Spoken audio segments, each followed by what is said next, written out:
My name is Roy. I'm 53 years old. 10 signs of a man with many women. Recognize the man who is cheating before he breaks you. If these words cut straight through your chest the way they cut through mine, then listen carefully. Like this, subscribe, and tell me in the comments where you're watching from, because pain like this doesn't belong in silence. I'm not here to entertain you. I'm here because I've lived this, because I trusted when I shouldn't have, because I ignored signs that were screaming at me while I kept telling myself I was being mature, secure, understanding, and because I know how much it hurts to slowly realize the person you love is splitting himself into pieces and handing those pieces to other women while you're left holding excuses. I want you to understand something before we go any further. Cheating doesn't start in the bedroom.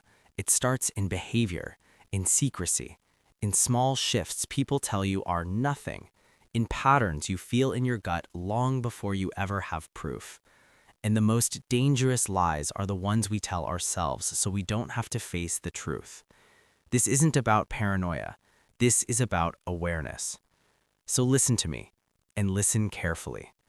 First sign, his phone becomes a fortress. The first sign is always the phone, not because phones cheat, but because phones hide. I remember when a phone was just a phone. It rang, it buzzed, it lay on the table without drama. You could pick it up without feeling like you'd crossed a border. Back then, secrecy didn't live in your pocket. Now it does. The change doesn't announce itself. It slides in quietly.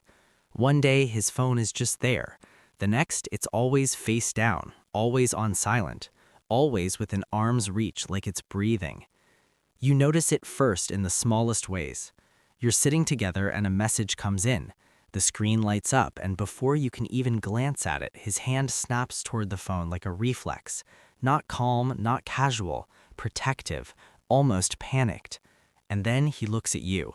Not with warmth, but with calculation, like he's measuring whether you noticed. You did. You always do. And when you ask, lightly, calmly, not accusing, "Who is that?" he doesn't answer the question. He answers with irritation. "Why do you always ask? Can I have privacy? It's just work."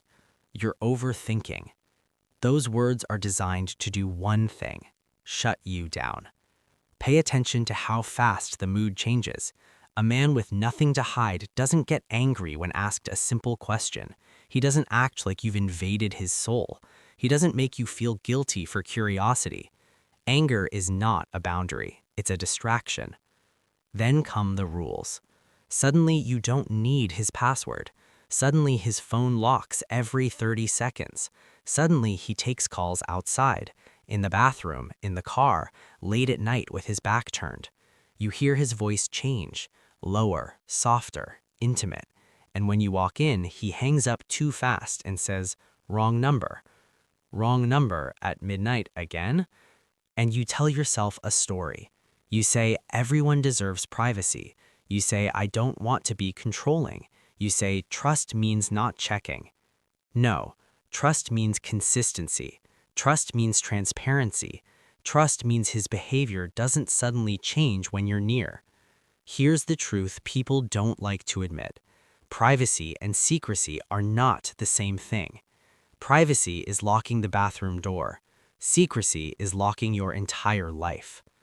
A man with many women guards his phone the way a thief guards stolen goods, because that phone isn't just a device anymore. It's a meeting place, a calendar, a confessional, a flirting ground, a second life compressed into glass and metal. You start noticing patterns. He laughs at messages but won't show you. He texts constantly but claims he hates talking on the phone.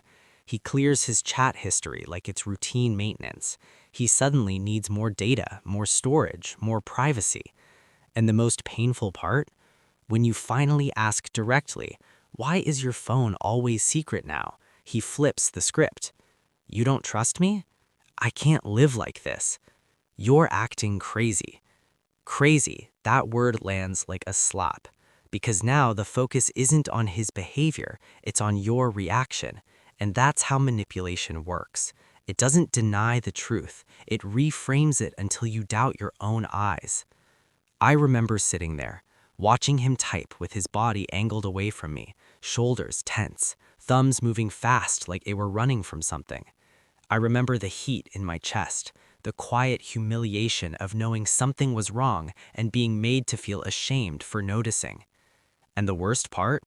You start policing yourself. You stop asking, you stop looking, you stop trusting your instincts, because every time you do, you're punished emotionally. Coldness, distance, irritation, silence. And humans are wired to avoid pain, even when pain is trying to protect us. Let me say this as clearly as I can. A loyal man does not live in fear of being seen. A loyal man doesn't act like transparency is a threat. He doesn't need to erase conversations. He doesn't flinch when his phone lights up. He doesn't treat curiosity as betrayal.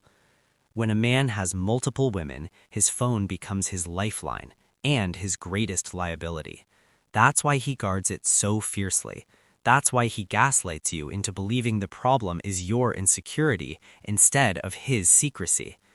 And if you're listening to me right now with that familiar tightness in your chest, replaying moments that suddenly make sense, I need you to hear this. You are not imagining things. You are not too sensitive, and you are not wrong for noticing changes. This is only the first sign. It's subtle, it's deniable, and that's why so many people ignore it. Because on its own, it can be explained away. But when this sign appears, others always follow. Always. And if you stay with me, I'll walk you through every single one, slowly, painfully, honestly, so that by the end of this, you will never again let someone convince you that your intuition is lying to you. Because the truth doesn't shout at first, it whispers. And if you don't learn to listen, it eventually screams. If the first sign made you uncomfortable, good. Discomfort is awareness waking up, because now we move to the second sign, the one people ignore the longest, the one that hurts deeper because it doesn't look like betrayal at first. Second sign, his time no longer belongs to you. This is where it starts to feel personal, not dramatic, not explosive, personal, because time is where love lives. And when a man has many women, time becomes the first thing he steals from you, quietly, repeatedly, until you're left with scraps and excuses. It begins with small shifts, innocent-looking shifts. He used to call when he was on his way home. Now he texts late. He used to spend evenings with you. Now he's busy. He used to have predictable routines. Now his schedule is chaos. And every time you notice, there's a reason ready. Work is crazy. I'm just tired. I need space. You know how life is. Life. That word gets used like a shield, like it explains everything and excuses anything. But here's the thing nobody wants to say out loud. Time doesn't disappear. It gets reassigned. A man with one woman makes time without announcing it. A man with many women constantly explains why he can't. You start to feel it in your body before you understand it in your mind. You're waiting, again. You're eating alone, again. You're going to bed with your phone face down, pretending you're not listening for it to buzz. And when he finally shows up, hours late, days distant, he's not present. He's physically there, but emotionally unavailable. Like his mind is still somewhere else, somewhere you're not allowed to enter. You ask how his day was, and he gives you summaries instead of stories. You try to make plans, and he avoids specifics. You suggest something simple, dinner, a walk, a movie, and he sighs like you've asked for too much. That sigh hurts more than an argument, because it tells you that your presence feels like an obligation now. And love is not supposed to feel like a chore. I remember nights when I'd sit there, staring at the door, telling myself not to check the time again, not to seem needy, not to seem demanding. I remember rehearsing conversations in my head where I'd sound calm, understanding, reasonable, anything but hurt. And when I finally said something, gently, carefully, I feel like we don't spend time together anymore. He didn't respond with concern. He responded with defensiveness. Why are you making a problem out of nothing? I can't be everywhere at once. You're being unfair. Unfair. Because apparently asking for time is selfish when he's busy giving it to someone else. Here's the pattern you need to understand. A man who is cheating fragments his time. He schedules his life in pieces. He becomes vague because details expose lies. He becomes inconsistent because he's juggling narratives. He becomes unavailable because availability creates accountability. So his time becomes unpredictable on purpose. Last-minute plans, sudden emergencies, unreachable hours, canceled dates without rescheduling. And notice this, when a man values you, he replaces missed time. He makes it up to you. He apologizes and proves it with action. When he doesn't value you, or when he's dividing his attention, he expects you to simply adapt. You start shrinking your expectations. You stop asking, you stop planning, you stop hoping. Because hoping hurts too much. And the most painful part is how normal it starts to feel. You normalize loneliness inside a relationship. You convince yourself this is just how adulthood works, that passion fades, that closeness is unrealistic, that wanting more makes you immature. No, wanting presence makes you human. I remember one night in particular. I had waited, again. He said he'd be home early. He wasn't. I watched the sky darken from the window, telling myself not to overreact, telling myself I trusted him, telling myself I didn't want to start a fight. When he finally walked in, he didn't apologize. He asked what was for dinner. That was the moment something inside me cracked. Because when a man has many women, he becomes efficient with emotions. He saves his apologies for the person he fears losing the most. And when he no longer fears you, your feelings become background noise. You start noticing how his energy doesn't match his words. He says he's tired, but he has energy for his phone.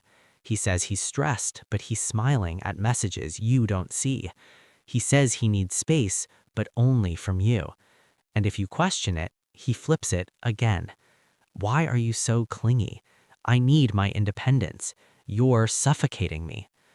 Independence, another word that gets abused. Independence is having interests. Independence is maintaining friendships. Independence is knowing who you are. Independence is not disappearing without explanation. A man with many women guards his time the way he guards his phone, strategically, because time creates alibis, time creates cover, time keeps stories from colliding. And you feel it. Deep down, you feel it. The distance, the gaps, the way your connection feels stretched thin like it could snap if you pull too hard. That's why you stop pulling. You wait. You wait for weekends that never materialize. You wait for effort that doesn't come. You wait for the version of him you fell in love with to return. And while you wait, he lives a parallel life. Here's the truth I wish someone had told me sooner. When someone wants to be with you, they don't make you beg for time. When someone values you, they don't leave you guessing. And when someone is faithful, their schedule doesn't feel like a mystery. If you feel like you're competing with something you can't see, you probably are. This sign hurts because it makes you doubt yourself. It makes you question whether you're asking for too much. It makes you feel needy for wanting the bare minimum. You're not needy. You're noticing absence where presence used to be. And absence doesn't happen by accident. This is only the second sign. It's still deniable, still explainable, still something people will tell you to work through. But stacked on top of the first, the secretive phone, it starts forming a shape, a pattern, a truth you don't want to touch yet. Stay with me, because the next sign doesn't just involve his time. It involves his behavior toward you, and that's where the pain deepens. If you're still listening, it's because something inside you already knows this isn't random, Because when you stack these things together, the secretive phone, the disappearing time, you start to see a man who is slowly detaching while standing right in front of you. Now we move to the next one, and this one hurts more because it's aimed directly at you. Character 3. He turns your questions into attacks. This is where the emotional damage really begins, because this is the moment when curiosity becomes a crime, when honesty gets punished, when the simple act of asking what's going on is treated like betrayal. At first, your questions are gentle, careful. You choose your words like you're walking on glass. You've been distant lately. Is everything okay between us? I feel like something's changed. You're not accusing, you're reaching out. And instead of reassurance, you get hostility.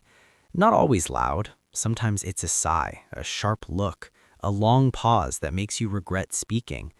Sometimes it's sarcasm. Sometimes it's anger that feels disproportionate to the question. Why do you always do this? Can we not do this right now? You're imagining things. You're trying to start problems. That last one cuts deep, because suddenly the issue isn't his behavior, it's your reaction to it. I remember the first time I felt it turn on me. I had finally worked up the courage to ask why he'd been so distant. I kept the words in my head, I kept my voice calm. I even smiled, trying to soften it. He stared at me like I'd insulted him. Then he snapped. What do you want from me? I can't deal with this right now. You're exhausting. Exhausting. That word landed in my chest like a weight, because what he was really saying was this: your feelings are inconvenient. And once your feelings are framed as an inconvenience, everything changes. You start filtering yourself. You start choosing silence over honesty. You start minimizing your needs. You start apologizing for emotions you didn't choose to have. And that's exactly the point. A man with many women cannot afford accountability. Accountability requires consistency. Consistency requires truth. Truth threatens lies. So instead of answering questions, he attacks the person asking them. He trains you slowly to stop asking. He raises his voice just enough to scare you off. He withdraws affection just enough to punish you. He acts wounded, offended, misunderstood. And the most dangerous part, he makes it seem reasonable. He says things like, I work all day and this is what I come home to. Why can't you just trust me? I feel like I'm always on trial. On trial. As if your pain is prosecution, as if noticing change is cruelty. And you start believing it. You start thinking, maybe I am too much. Maybe I should calm down. Maybe this is how relationships die, because people nag. No, relationships don't die because people ask questions. They die because people stop answering them. I remember the night I finally went quiet. Not because I didn't care, but because I was tired of being made to feel like a villain for wanting clarity. I remember sitting there, nodding, agreeing, swallowing everything I wanted to say. And do you know what happened? Nothing improved, because silence doesn't fix dishonesty, it protects it. That's when the gaslighting begins to take hold. He starts rewriting reality. That never happened. You're remembering it wrong. You're too emotional. You always overreact. Always, never. Those words erase nuance. They erase context. They erase you. And slowly, you stop trusting your own memory, your own perception, your own instincts. You replay conversations in your head, trying to figure out where you went wrong. You analyze your tone, your timing, your wording. You become hyper-aware of yourself while he becomes completely unaccountable. That imbalance is not accidental. A man with many women needs you confused. Confusion buys him time. Confusion keeps you off balance. Confusion keeps you focused on fixing yourself instead of noticing him. And the anger you feel, the anger you push down, that anger doesn't disappear. It turns inward. It becomes anxiety. It becomes self-doubt. It becomes that tight feeling in your chest when you think about speaking up. I lived in that tightness for longer than I want to admit. I told myself I was choosing peace, but what I was really choosing was avoidance. Because every time I tried to address the distance, I was met with resistance that made me feel small. And here's the part that still makes me angry when I think about it. If he were innocent, he would want to talk. He would want to reassure you. He would want to clear misunderstandings. He would want to protect the relationship. Instead, he protects himself. He protects his image. He protects his secrets. He protects his freedom to do what he wants without explanation. So he turns the spotlight on you, your tone, your timing, your issues, your trust problems. And suddenly you're the one apologizing. Apologizing for caring. Apologizing for noticing. Apologizing for asking for honesty. That's not love, that's control. And if you're listening to this and you felt that sinking feeling, the one where you know something's wrong, but you're afraid to speak because you don't want another argument, I need you to hear this clearly. Healthy relationships do not punish curiosity. Healthy partners do not attack questions, and faithful men do not fear conversations. This character doesn't always show up loudly. Sometimes it's subtle.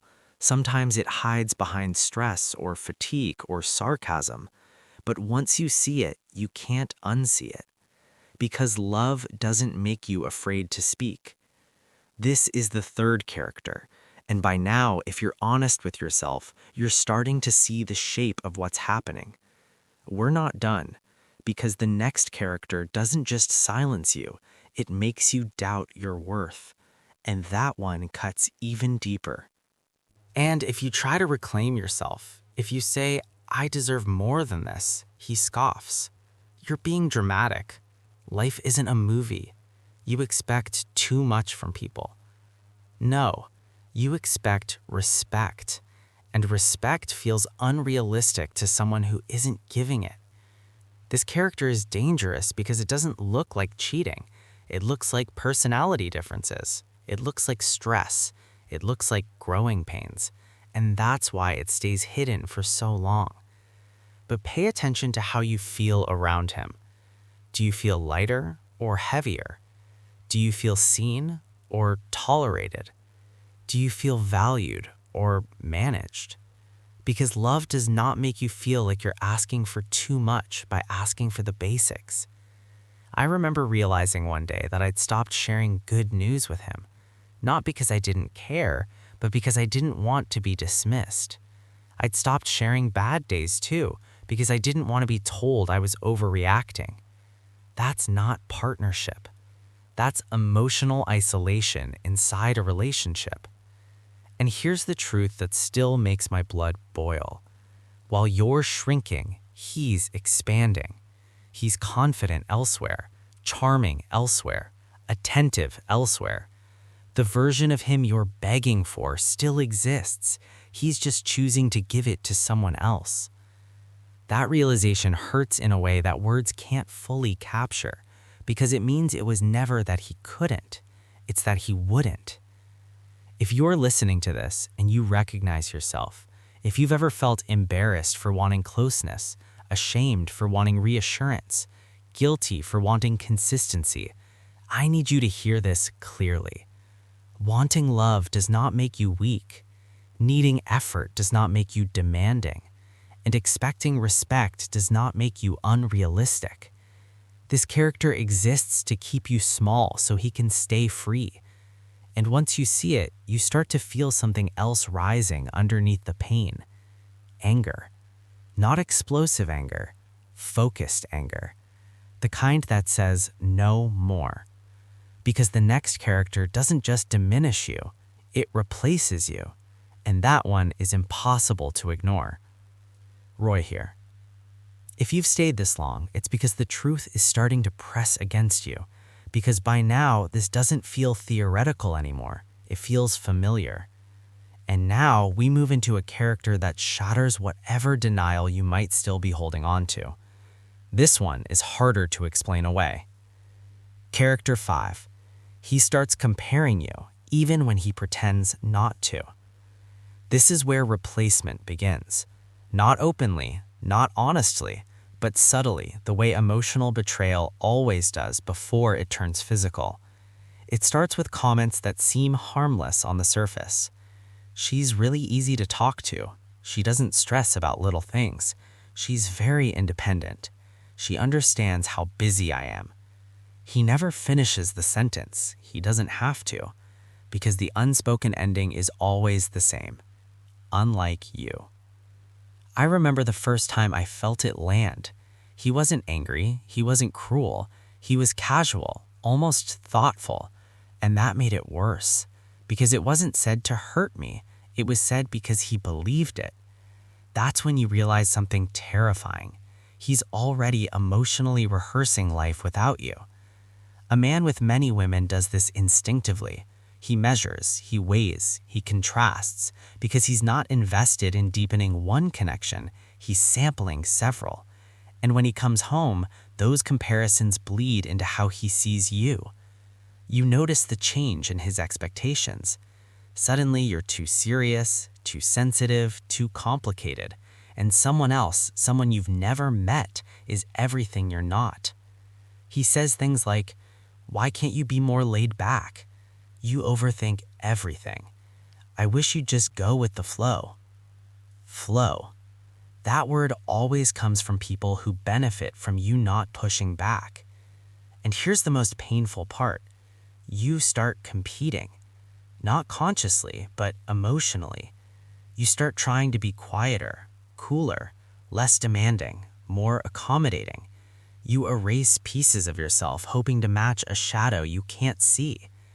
I remember catching myself laughing at jokes that didn't land, pretending things didn't bother me, acting chill when I was breaking inside, because somewhere along the way I'd internalized the message that being myself wasn't enough anymore. That's the power of comparison. It doesn't need facts, it just needs suggestion. A man with many women uses comparison as a weapon without ever calling it one, because it keeps you insecure and compliant. It makes you feel replaceable. And when you feel replaceable, you work harder for scraps. And notice this, he never compares himself. He doesn't ask if he's doing enough. He doesn't question his effort. He doesn't wonder if he's failing you.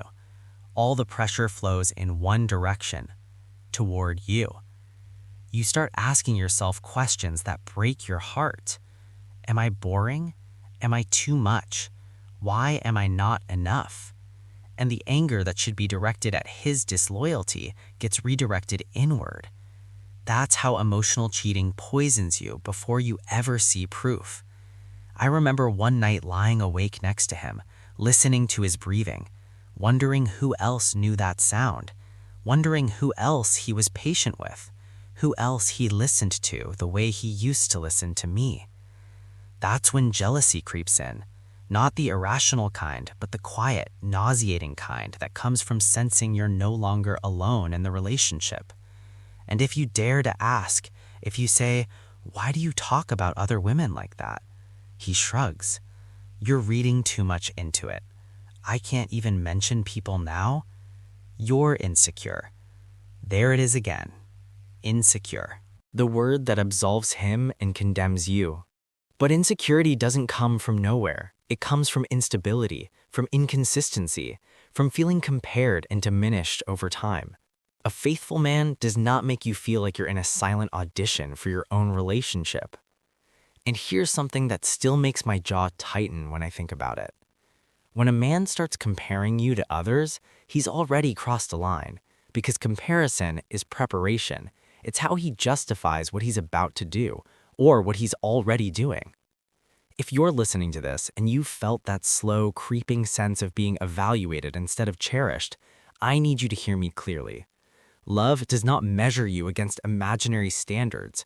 Commitment does not make you compete, and loyalty does not leave you feeling replaceable. This character doesn't scream, it whispers. It makes you doubt yourself while he quietly upgrades his options.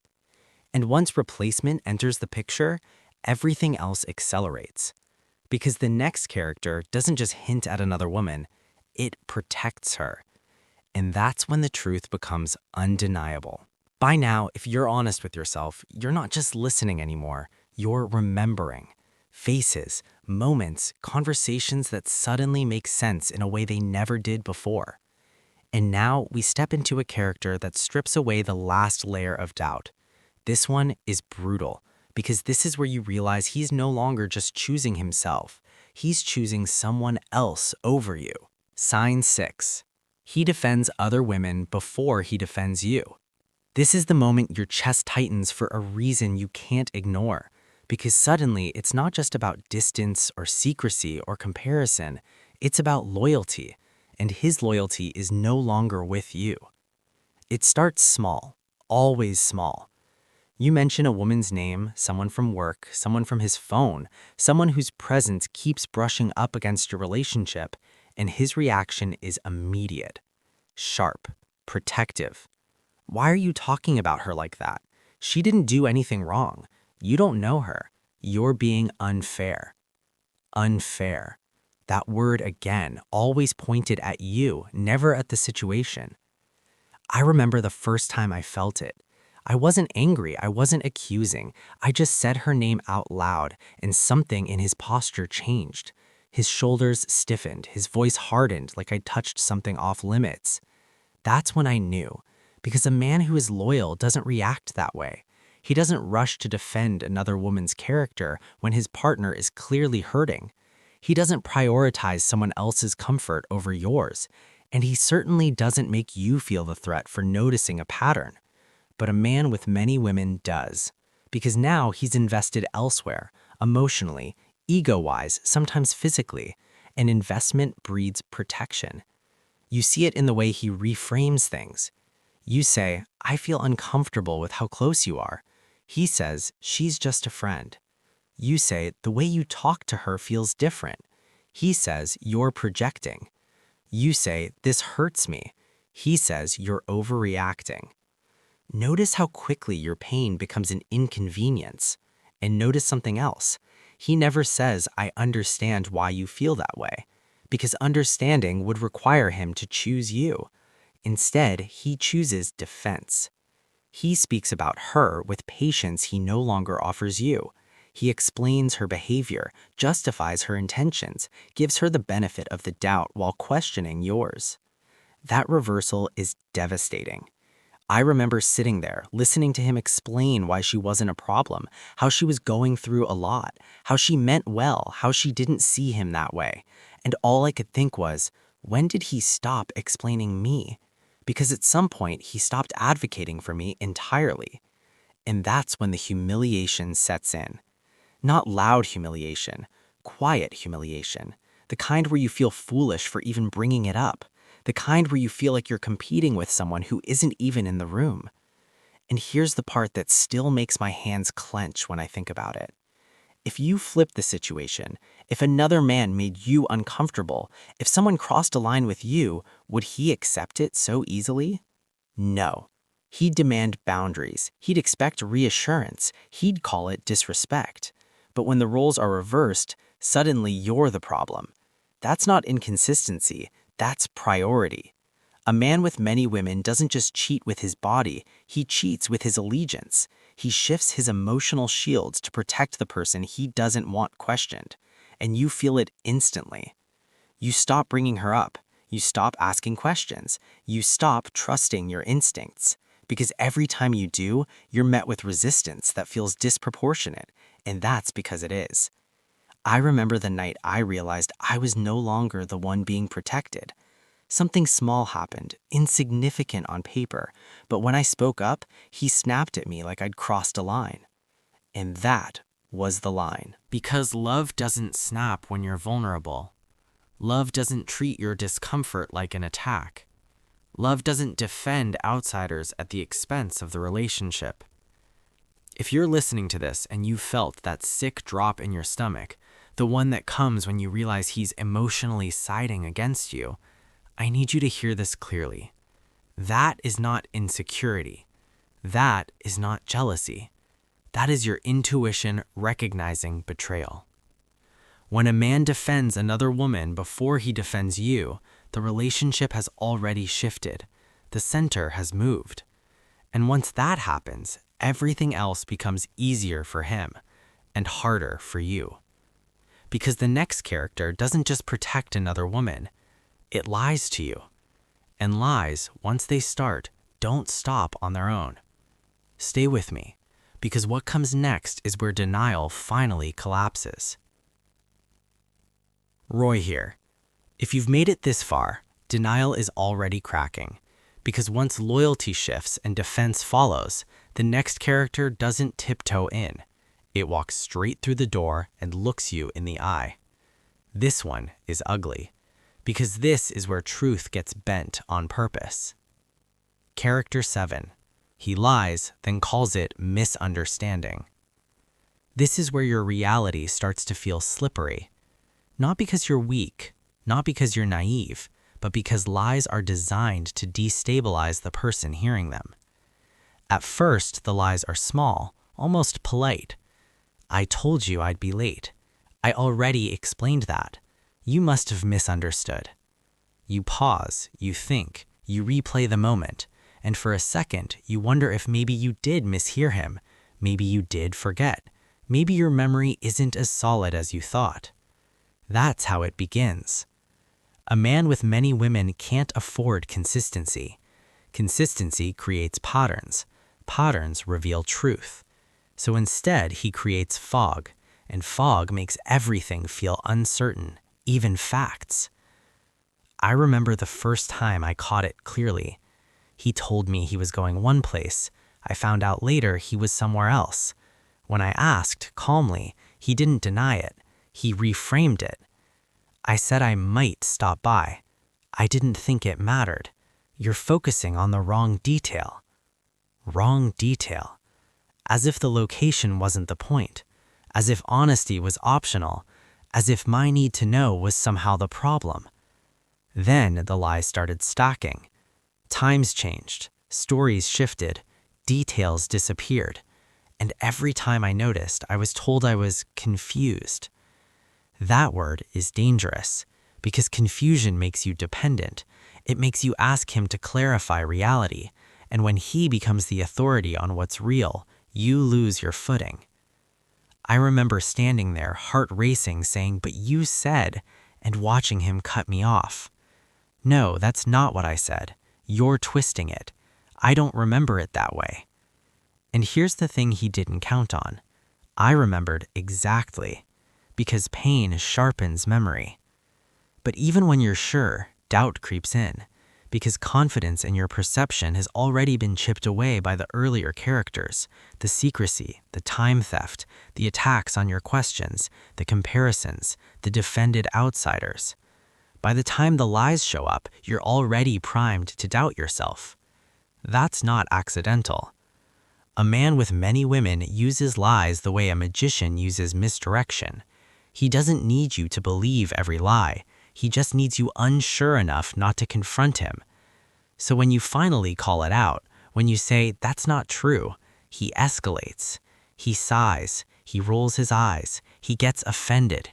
Why would I lie? You really think I'm not kind of person? This is exhausting. Exhausting. Always that word. As if your insistence on truth is the problem, not the deception. And here's the most infuriating part. He mixes truth with lies. Just enough truth to feel grounded, just enough lies to protect himself. He admits small things so you'll doubt the big ones. Yes, I talked to her, but not like that. Yes, I was there, but it meant nothing. Yes, I didn't tell you, but it wasn't important. That's not honesty. That's damage control. I remember sitting there, hands clenched, feeling my heart pound as I tried to explain why the story didn't add up. I remember watching his face, not with fear, not with guilt, but with annoyance. Annoyance that I wasn't letting it go. That's when I realized something that still makes my blood boil. If he were innocent, he'd be concerned that you were hurt. If he were honest, he'd want to fix the confusion. If he were loyal, he'd care more about your trust than his comfort. Instead, he cared about ending the conversation, because conversations are dangerous when you're lying. So he cuts them short, he stonewalls, he storms off, and you're left alone with your thoughts, trying to stitch together fragments of truth while he sleeps peacefully next to you. That's the cruelty of it. He rests, you unravel. And over time, the lies don't just distort events, they distort you. You become hesitant, you second guess. You feel the need to gather evidence before speaking, like you're preparing a case instead of having a relationship. I remember thinking, why do I feel like a detective in my own life? That's when it hit me. Trust doesn't require investigation. And when lying becomes routine, the relationship stops being a partnership and starts being a performance. If you're listening to this and you've ever felt that dizziness, the one that comes when you know something isn't true but can't prove it yet, I need you to hear this. Your confusion is not proof you're wrong. Your discomfort is not evidence you're imagining things. And your need for clarity is not a character flaw. Lies thrive in silence. They thrive in doubt. They thrive when you're afraid to insist on truth. This character doesn't show up once. It repeats, it adapts, it evolves. And once lies are in play, the next character arrives quickly, because lies need cover, and that cover is distance.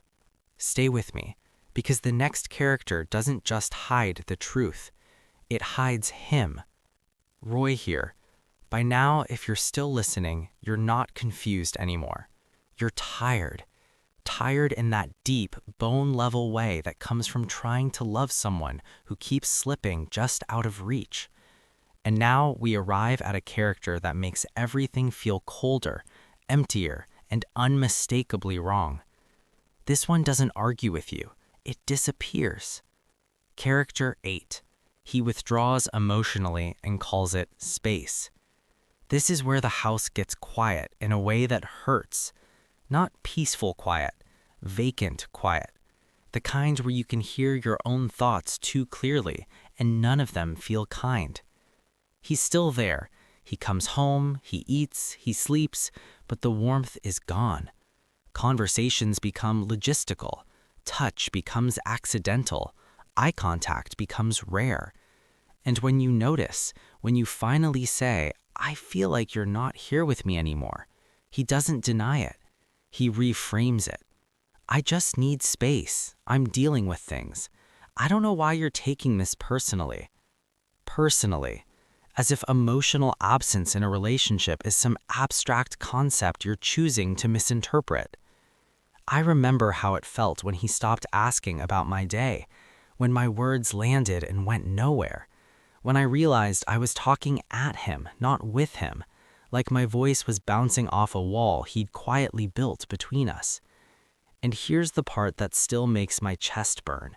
He didn't withdraw from everyone, just from me. He still had energy for conversations on his phone.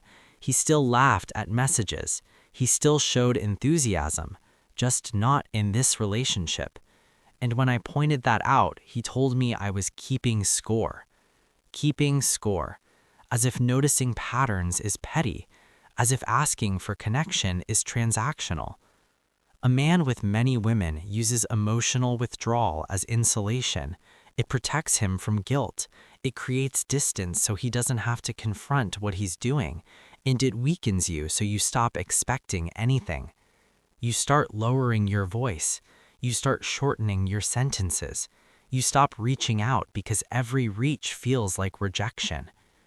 I remember sitting on the couch one night, close enough to touch him and feeling farther away than I'd ever felt in my life. I remember thinking, how can someone be here and gone at the same time? That's the cruelty of emotional withdrawal. It makes you lonely without ever leaving.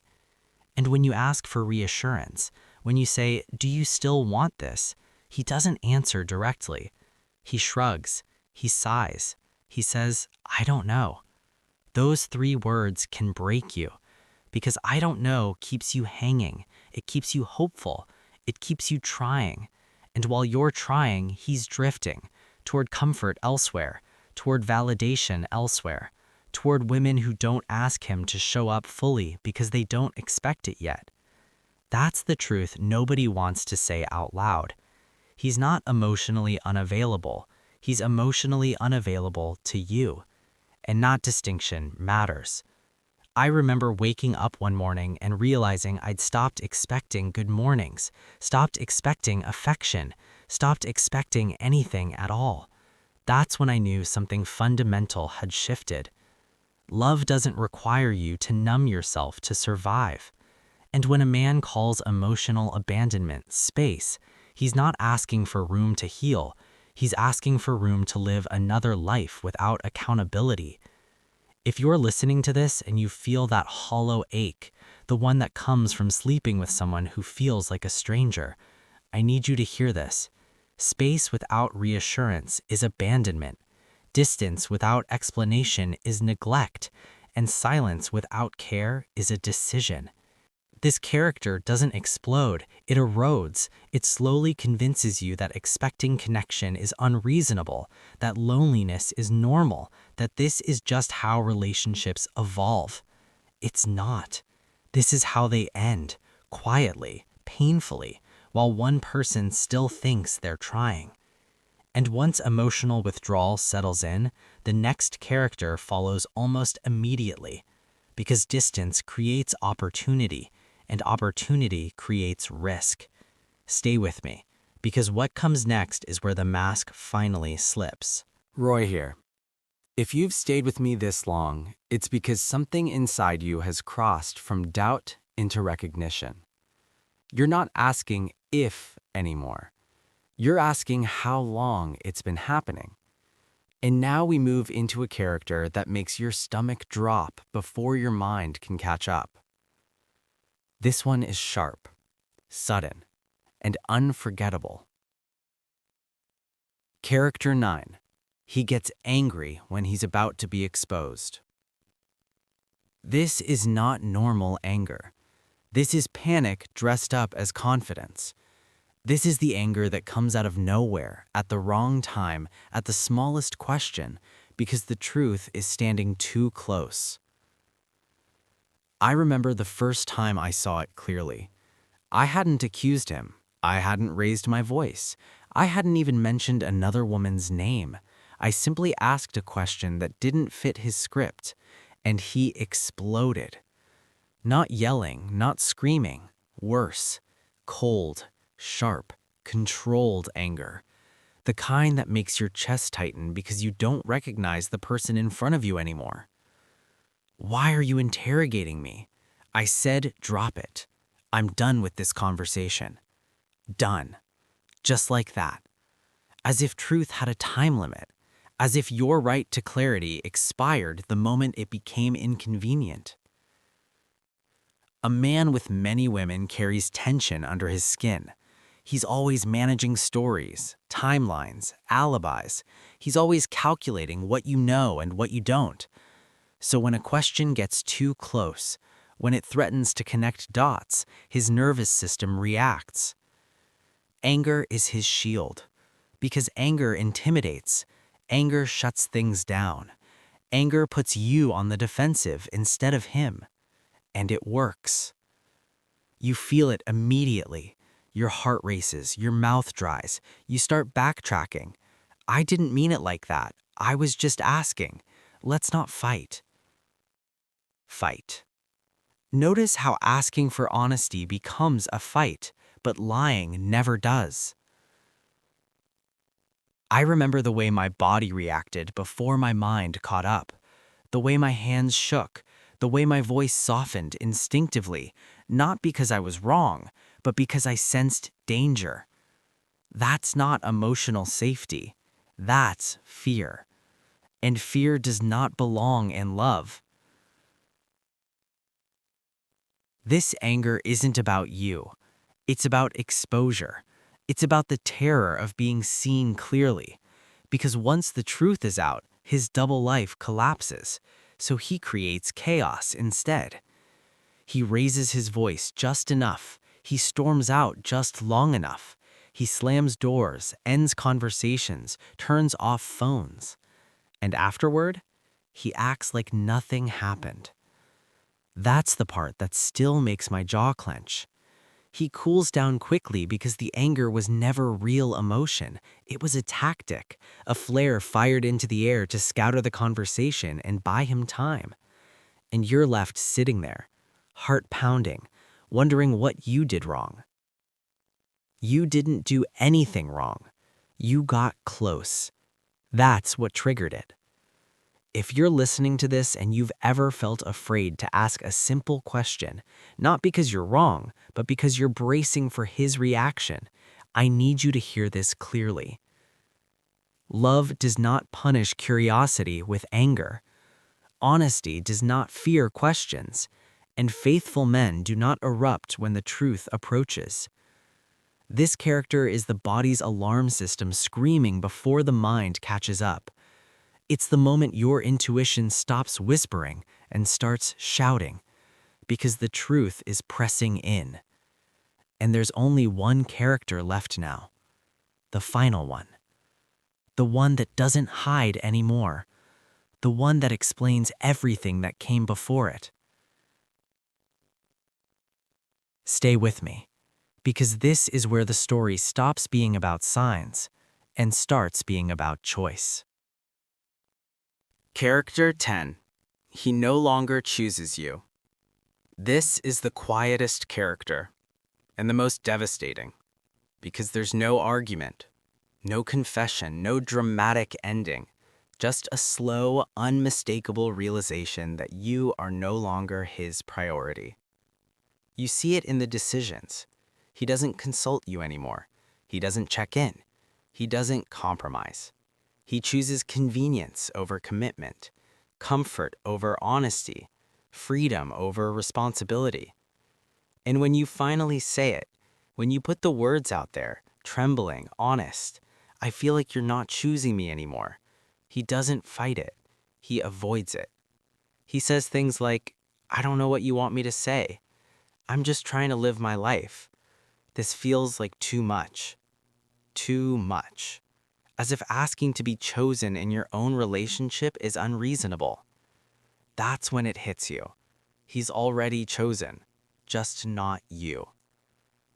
I remember the moment it settled into my bones, not with pain, with clarity, the kind that feels cold at first, then strangely steady. I realized I'd been trying to convince someone to stay who had already emotionally left. And the truth is this. When a man has many women, he doesn't always leave you physically. Sometimes he stays, because staying is comfortable, because staying gives him stability while he explores elsewhere, because staying costs him less than honesty. But staying without choosing you is still abandonment. That realization hurts in a way that feels final, because it means the fight is over, not because you lost, but because you finally stopped fighting alone. If you're listening to this and you see your relationship laid out in these characters, I need you to hear this, not gently, but clearly. You cannot love someone into loyalty. You cannot shrink yourself into being chosen. And you cannot save a relationship that only one person is protecting. This isn't about blame. It's about truth. And the truth is, awareness changes everything. You may not know what you'll do next. That's okay. You don't have to decide today. But now you see. And once you see, you cannot unsee. What you do with that knowledge, that's your power. Not tomorrow, not when you're ready, now. If this story has been living inside you while you listened, you are not alone, and you are not weak for feeling this deeply. Pain is the price of honesty, but staying blind costs more. Always. Roy out.